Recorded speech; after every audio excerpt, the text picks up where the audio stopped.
It's in Brentwood, California.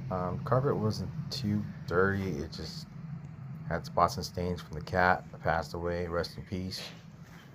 But yeah, it cleaned up nice and got all the spots and stains out. It smelled a lot better and cleaned it.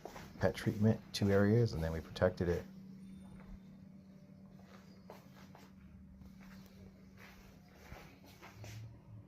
So we use the rotovac, we use wall guards, and then we come back with a wand for all your transition areas so you don't damage anything around all the areas where it might damage.